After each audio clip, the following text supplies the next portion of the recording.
할렐루야. 하나님께서 우리에게 주시는 은혜의 말씀은 고린도후서 5장 1절에서 10절까지. 좀 추우신가요? 뜰까요?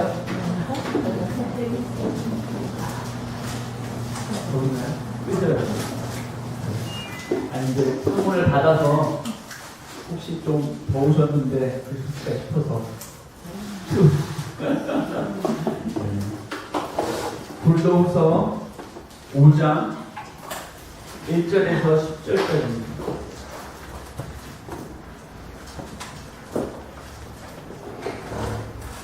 고린도후서 5장 1절에서 10절까지 말씀을 한 절씩 교육하여 읽고 마지막 절은 한 목소리로 합독하도록 하겠습니다. 제가 먼저 읽겠습니다. 만일 땅에 있는 우리의 장막집이 무너지면 하나님께서 지으신 집, 곧 손으로 지은 것이 아니요 하늘에 있는 영원한 집이 우리에게 있는 줄 아느니라. 참으로 우리가 여기서 안식하며 하늘로부터 오는 우리 저주로 그늘길을 간절히 사모하노라. 이렇게 이 복은 우리가 벗은 자들로 발견되지 아니려 함이라.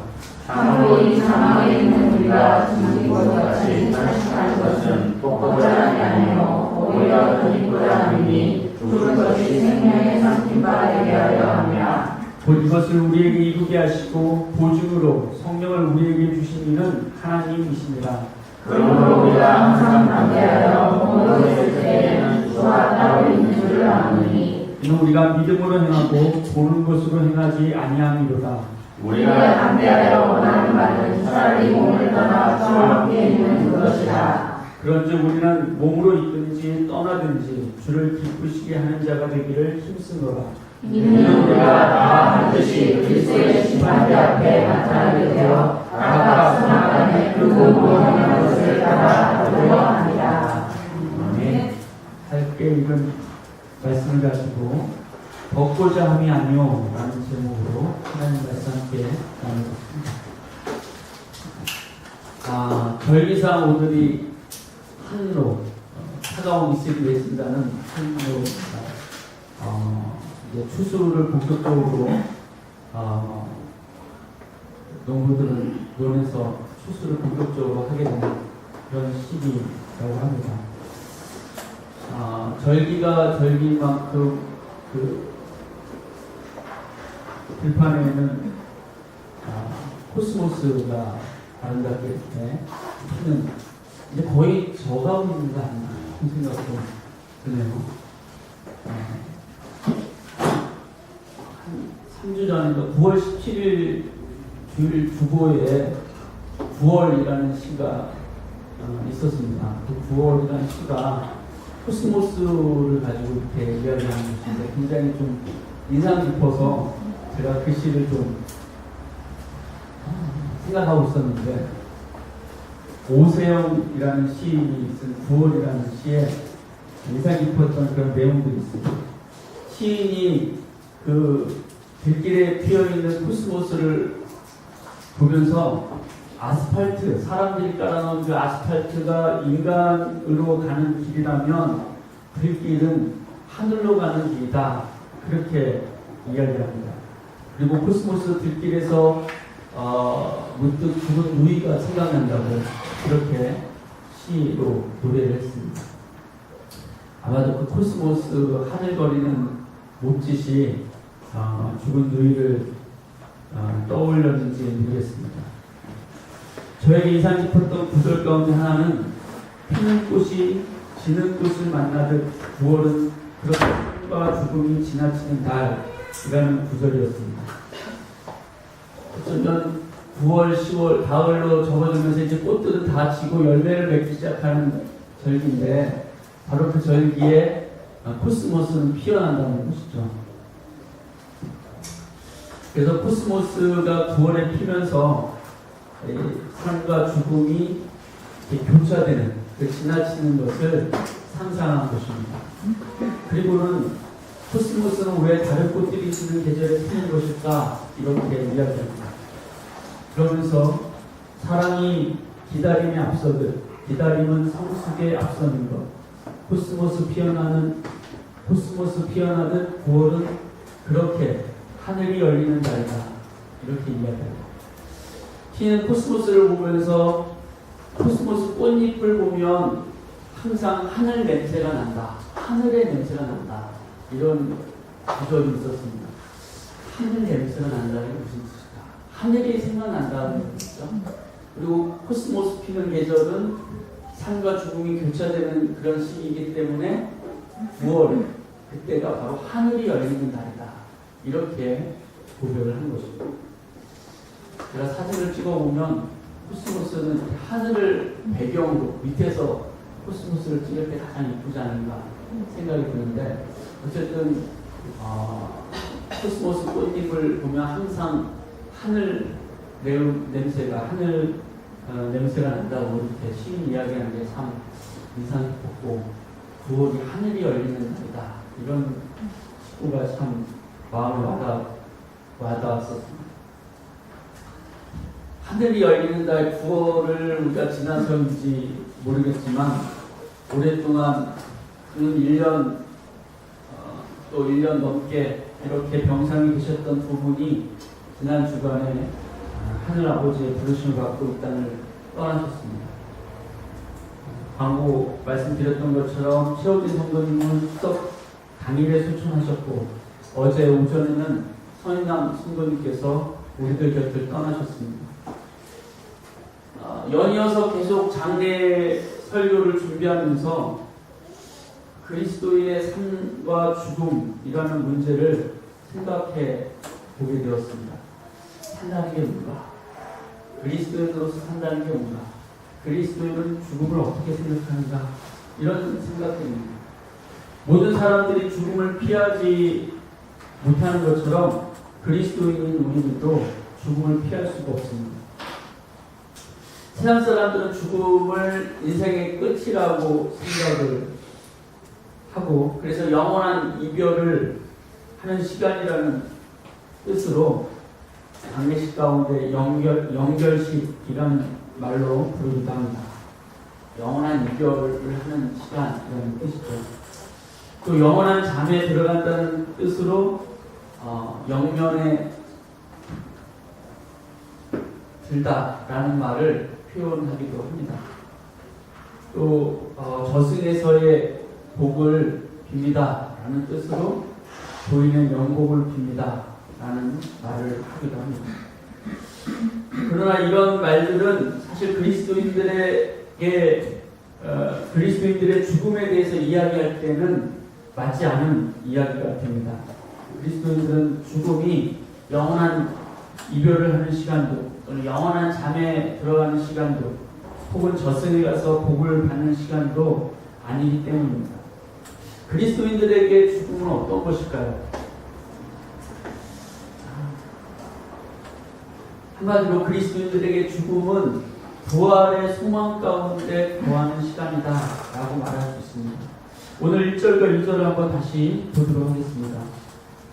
만일 땅에 있는 우리 장막집이 무너지면 하나님께서 지으신 집, 그 손으로 지은 것이 아니요 하늘에 있는 영원한 집이 우리에게 있는 줄 아느니라. 바울은 우리의 몸이 장막집, 장막이라는 단어가 텐트라는 단어를 썼는데, 오두막집, 임시 거주하는 텐트와 같다고 그렇게 이야기하는 것입니다.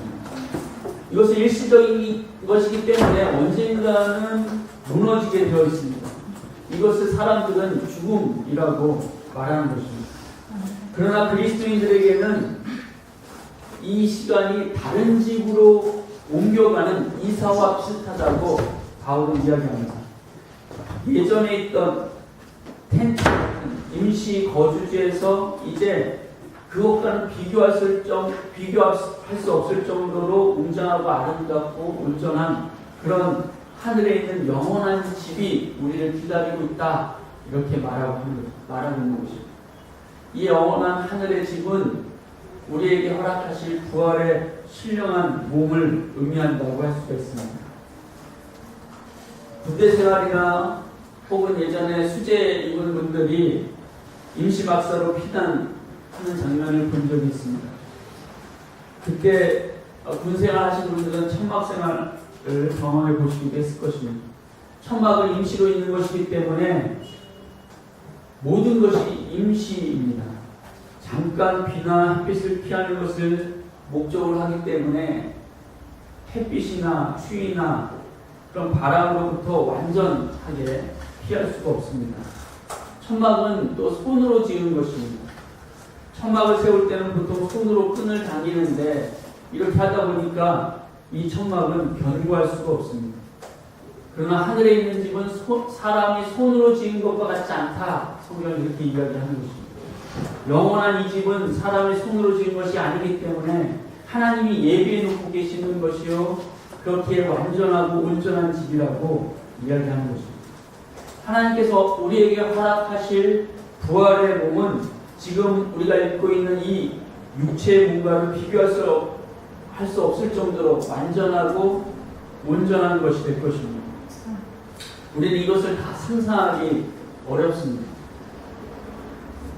부활하신 예수님을 통해서 우리가 조금 유추해서 생각해 볼 수 있다면 부활하신 예수님께서 시간과 공간의 제약을 받지 않으시고 그렇게 다니셨던 것처럼 우리의 그 몸은 그렇게 시간과 공간의 제약을 받지 않고 움직일 수 있는 그런 몸이 될 것입니다. 우리의 육체와 전혀 다른 그런 몸이 부활의 몸일 것이다 라고 상상해 볼 수 있을 것 같습니다. 어쨌든 이런 부활에 대해서 많은 사람들이 의심하고 한 번도 그러한 일들을 경험해 보지 못한 부활하신 예수님을 직접 만난 사람이 아닌 경우에는 모두 다 그 부활이라는 것에 대하여 도마처럼 의심할 수밖에 없었습니다. 그렇게 부활에 대해서 의심하는 사람들에게 바울은 고린도전서 15장에서 이렇게 이야기합니다. 이제 한번 찾아볼까요? 고린도전서 15장 앞으로 한 두세 장 넘겨보시면 고린도전서 15장입니다. 고린도전서 15장 전체는 그리스도의 부활에 관한 부활장이라고 이야기합니다. 전체 15장 전체가 부활에 관한 이야기인데 그 중에서도 12절부터 15절까지만 우리 함께 한 목소리로 읽어보겠습니다. 그리스도께서 죽은 자 가운데서 다시 살아나셨다 전파되었음을 너희 중에서 어떤 사람들은 어찌하여 죽은 자 가운데서 부활이 없다 하냐. 만일 죽은 자의 부활이 없으면 그리스도도 다시 살아나지 못하셨으며 그리스도께서 만일 다시 살아나지 못하셨으면 우리가 전파하는 것도 헛것이요 또 너희 믿음도 헛것이며 또 우리가 하나님의 거짓 증인으로 발견되니 우리가 하나님이 그리스도를 다시 살리셨다고 증언하였습니다. 만일 죽은 자가 다시 살아나는 일이 없으면 하나님이 그리스도를 다시 살리지 아니하셨습니다. 너희 가운데 너희 중에 어떤 사람들은 어찌하여 죽은 자 가운데서 부활이 없다 하느냐 이렇게 얘기합니다. 그러니까 고린도 교회 성도들 가운데서는 부활은 못 믿겠어 이렇게 말하는 사람들이 있었다는 얘기입니다. 사실 부활을 성도들 가운데서 부활을 믿습니까? 라고 물어보면 부활을 확신하게 차서 나는 부활을 믿습니다 이렇게 얘기할 수 있는 사람들이 사실 그렇게 많지 않습니다. 그러나 그리스도인의 신앙은 예수님의 십자가 대속의 죽음과 함께 그분이 부활하셨다라는 사실에 믿습니다. 십자가뿐만 아니라 부활에 대한 소망을 믿지 않는다면 십자가 대속의 공로도 아무것도 아닌 것이 된다, 헛것이 된다. 바울은 그렇게 이야기하고 있는 것입니다. 계속해서 15장 17절에 이렇게 얘기합니다. 그리스도께서 다시 살아나신 일이 없으면 너희 믿음도 헛되고 너희가 여전히 죄 가운데 있을 것이요. 우리가 가진 믿음, 우리가 여기 이렇게 예수 그리스도 안에 모여서 하나님을 예배하고 찬양하는 이 모든 것이 헛것이다, 거짓이 된다. 그렇게 이야기를 하는 것입니다. 19절에서도 바울은 만일 그리스도 안에서 우리가 바라는 것이 다만 이 세상의 상품이면 모든 사람 가운데 우리가 더욱 불쌍한 자다 이렇게 말하기도 했습니다. 왜 그렇습니까? 바울과 사도들은 바로 부활의 증인이 되어서 복음을 들고 예수께서 부활하셨고 십자가에 죽으셨을 뿐만 아니라 바로 십자가에서 죽으신 그분이 우리의 죄를 계속해서 죽으신 하나님의 아들이신데 그 하나님의 아들 되심이 그분의 부활로 죽은 자 가운데 다시 살아나심으로 증명되었다고 우리가 그 부활의 증인이라고 그렇게 복음을 전하고 부활의 증인으로 부활을 전하다가 여러 번 죽을 고비를 만나고 수많은 고생들을 하고 그 부활을 전한다는 이유 때문에 많은 매를 받고 어려움에 처하게 됐기 때문에 그들이 만약에 부활이 없다면 모든 사람들 가운데 가장 불쌍한 사람들이 아마 바울 자신과 그 복음을 위해 선신했던 사도들일 것이라고 이야기하는 것입니다. 그러나 이 모든 의심에도 불구하고 바울은 20절에 그러나 이제 그리스도께서 죽은 자 가운데서 다시 살아나사 잠자는 자들의 첫 열매가 되셨다고 확신 가운데 이야기합니다. 예수님은 나사로의 동생 마르다에게도 이렇게 물으셨습니다. 나는 부활이요 생명이니 나를 믿는 자는 죽어도 살겠고 살아서 나를 믿는 자는 영원히 죽지 아니하리니 이것을 내가 믿느냐 물으셨습니다. 저는 이 질문이 마르다에게만 물으시는 질문이 아니라 지금 이 시간 우리에게도 물으시는 질문이라고 생각합니다. 비록 완전하거나 충분한 믿음이 되지는 못한다 할지라도 연약함 가운데서 불완전한 가운데 있을지라도 저는 이 부활의 소망을 놓고 싶지 않습니다. 예수님이 십자가의 대속의 사건으로 나의 죄를 대속하시고 구원하셨다는 것만큼 이제 예수 그리스도 부활의 생명으로 나도 다시 일으켜 그 부활의 생명에 참여하게 하시고 부활의 능력으로 다시 살게 하실 것이다 라고 기대하고 믿는 것입니다. 그리고 계속해서 기도합니다. 성령의 역사하신 가운데 내 안에서 그 부활의 소망에 대한 믿음이 더 충만하게 자랄 수 있도록 은혜를 달라고 그렇게 기도합니다. 왜냐하면 내가 내 안에 부활에 대한 소망이 확실해질수록 부활의 생명으로 내가 다시 살아날 것에 대해서 확실할수록 이 세상의 삶에서 더 담대하게 이 땅 가운데 믿음으로 살아갈 수 있기 때문입니다. 바울은 에베소 성도들에게 쓴 편지에서 우리를 위해서 이렇게 기도하고 있는 것을 봅니다. 우리 주 예수 그리스도의 하나님 영광의 아버지께서 지혜와 계시의 영을 너희에게 주사 하나님을 알게 하시고 너희 마음의 눈을 밝히사 그의 부르심의 소망이 무엇이며 성도 안에서 그 기업의 영광의 풍성이 무엇이며 그의 힘의 위력으로 역사하심을 따라 믿는 우리에게 베푸신 능력의 지극히 크심이 어떠한 것을 너희로 알게 하시기를 구합니다.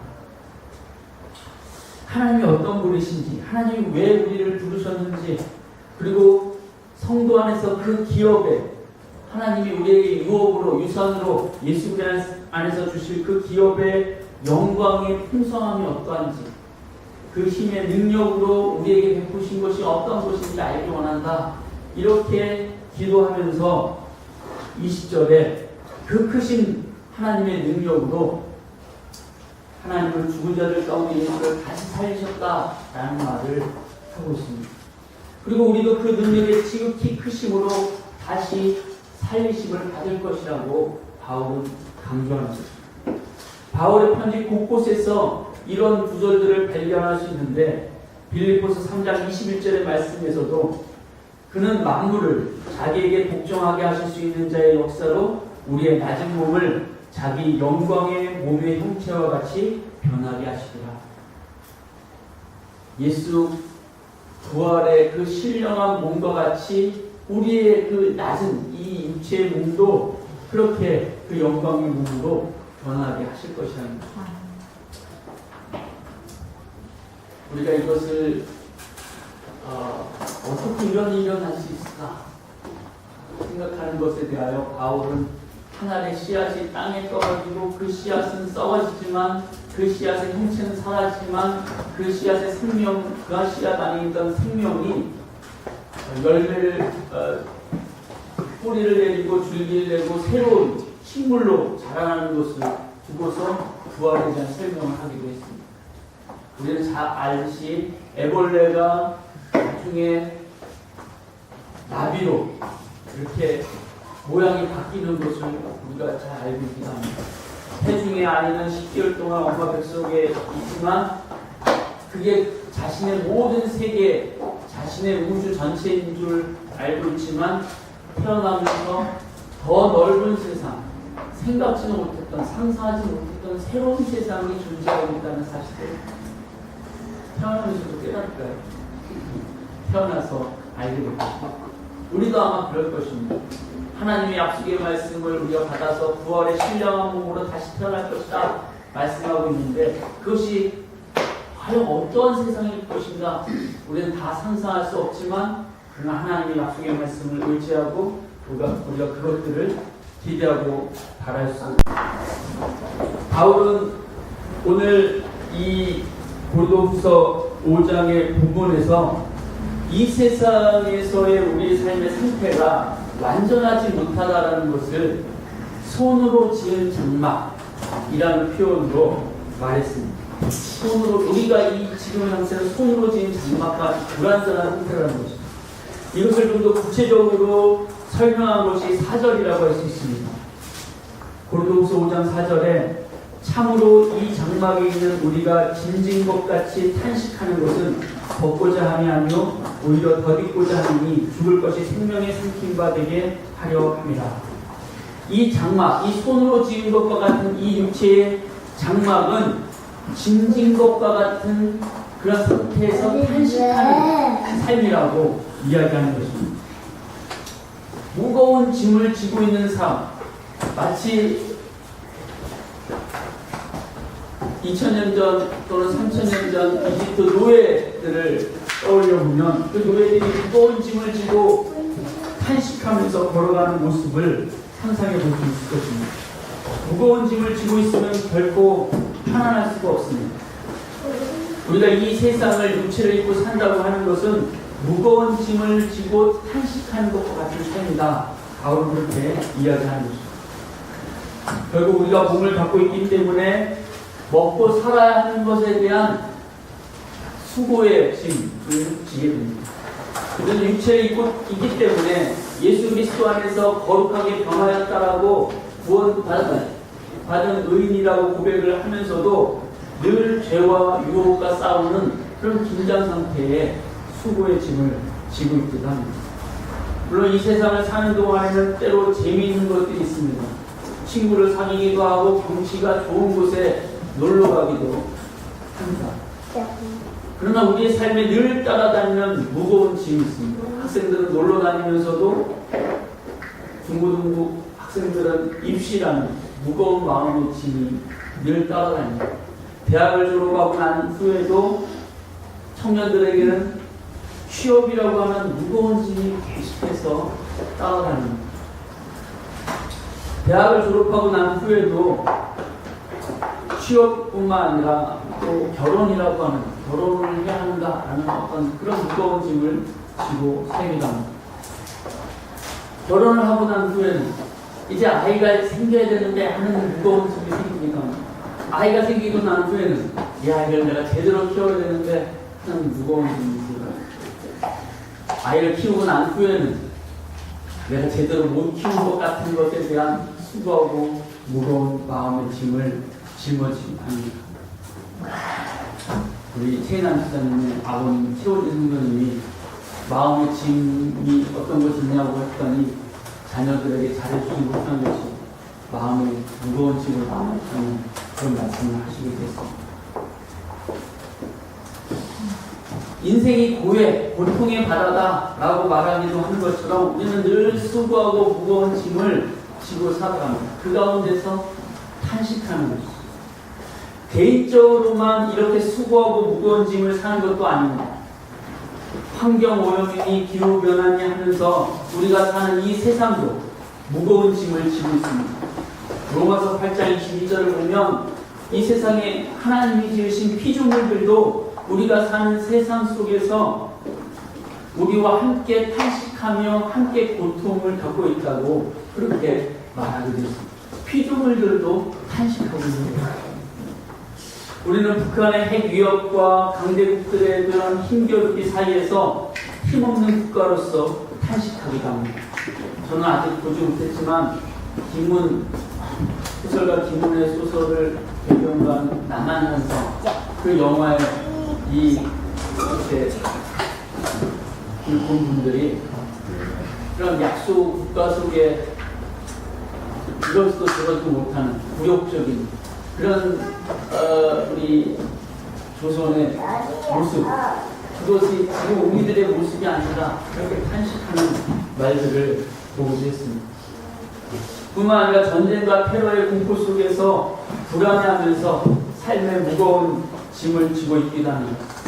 바로 며칠 전에도 미국에서는 LA에서 총기 사고로 59명이 사망했고 527명이나 되는 사람들이 부상을 입었습니다. 또 호텔 높은 곳에서 광장에 축제를 벌이고 있는 사람들에게 무차별로 총을 쏴서 많은 사람들이 부상을 입고 죽음을 당했던 것이죠. 이런 소식을 들을 때마다 우리는 또 탄식하기도 합니다. 도대체 이런 세상, 약한 세상 살아야 할 이유가 있는지 그렇게 생각이 될 때도 있습니다.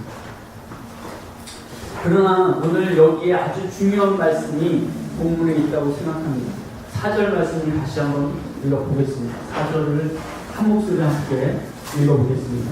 시작. 이 장막에 있는 짐진 것 같이 탄식하는 것은 걷고자 함이 아니요 여기를 버리고자 하니 죽을 것이 생명의 상품과 되게 하려 합니다. 우리는 이 세상을 빨리 떠나서 이 장막을 빨리 벗고자 하는 그런 사람들이 아니라고 이야기하는 것입니다. 물론 수고하고 무거운 삶의 짐들이 우리를 짓누르려고 할 때 드는 생각은 당연히 빨리 이 땅을 벗어버리고 싶다, 이 땅을 벗어나고 싶다라는 것입니다. 바울조차도 8절에서 우리가 담대하여 원하는 바는 차라리 몸을 떠나 주와 함께 있는 그것이다 이렇게 이야기하기도 했습니다. 빌립보서 1장 23절과 24절에는 사는 것과 죽는 것 이 두 사이에 내가 끼어 있는데 차라리 세상을 떠나서 그리스도와 함께 있는 것이 훨씬 더 좋은 일이다 그렇게 바울이 표현하기도 합니다. 그렇게 하고 싶다고 이야기합니다. 그러나 내가 육신으로 있는 것이 너희를 위하여 유익하다 이렇게 얘기하면서 자기의 마음으로는 육신을 떠나서 이 장막을 떠나서 주님과 함께 거하고 싶다고 표현을 하게 됩니다. 몸을 떠나 주님과 함께 거하는 것, 이 육체의 장막을 벗고 하늘의 영원한 장막을 입는 것이 너무나 간절한 소망 가운데 있는 것이 바울이었고 사실은 그리스도인의 소망이기도 한 것입니다. 그러나 그럼에도 불구하고 바울이 이야기하는 것은 우리가 벗고자 함이 아니요 라는 것입니다.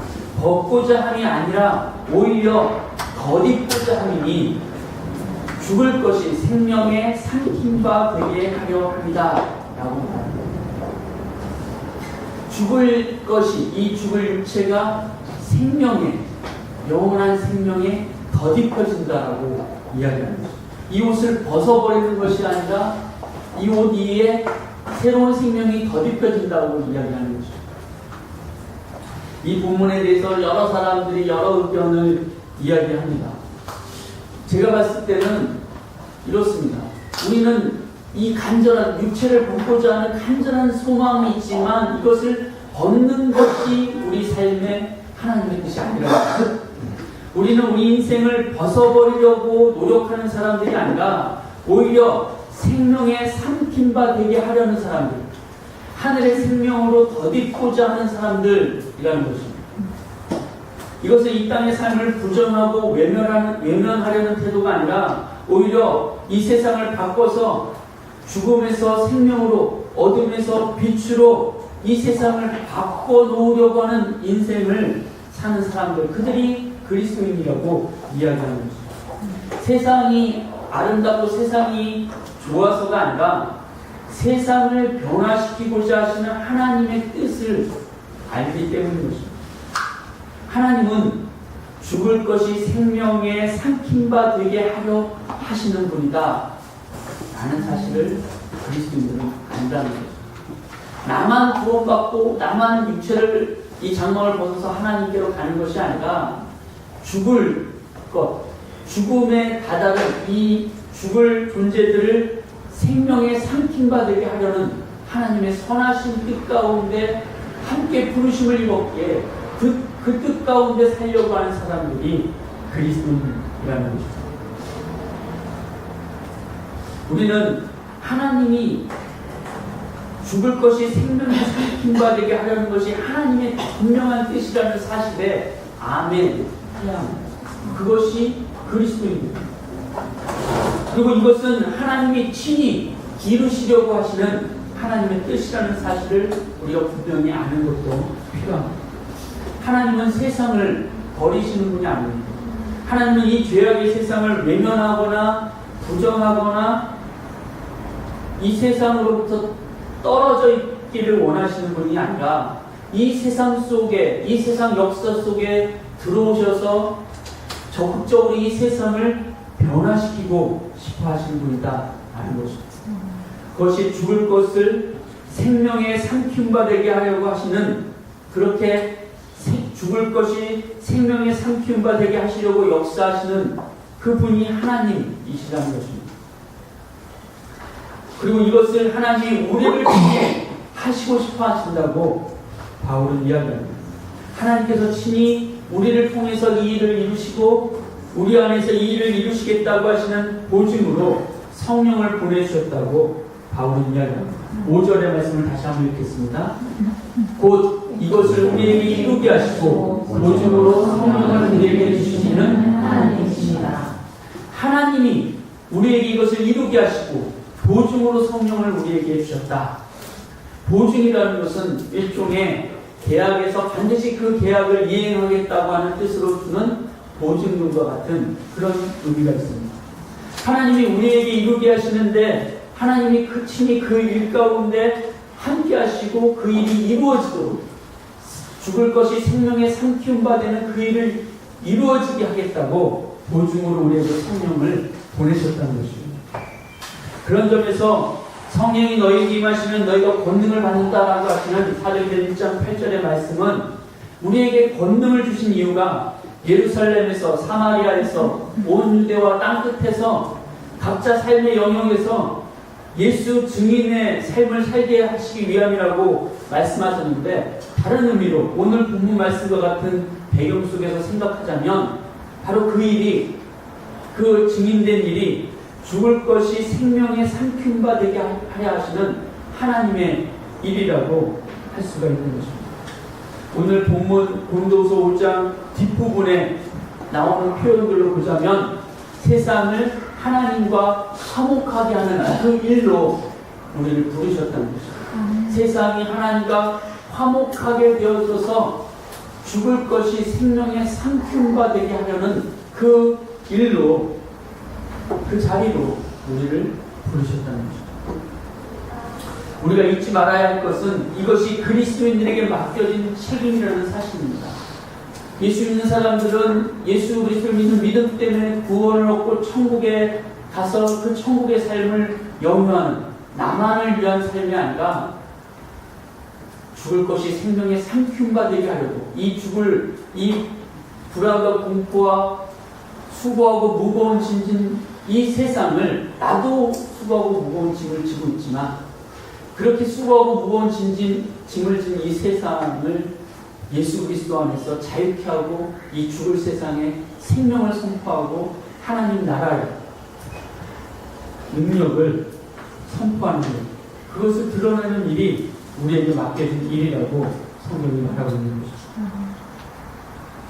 물론 어떤 분들은 탄식할 수밖에 없는 삶의 무거운 짐에 힘겨워할 수 있습니다. 그러나 그 탄식의 삶이 빨리 인생을 벗고 싶은 마음으로만 끝나서는 안 되는 것. 그것이 그리스도인이라는 것입니다.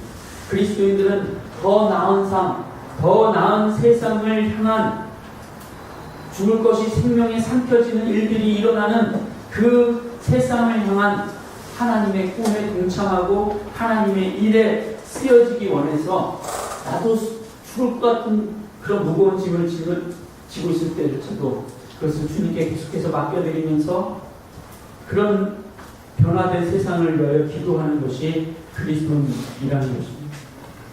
그리스도인들은 하나님이 통치하시는 새로운 세상을 기대하고 기도하는 사람들인 것입니다. 그리고 하나님은 그 일을 우리를 통해 이루어 가실 것입니다. 우리에게 부어주신 성령께서 바로 그 일의 보증이 되어주십니다.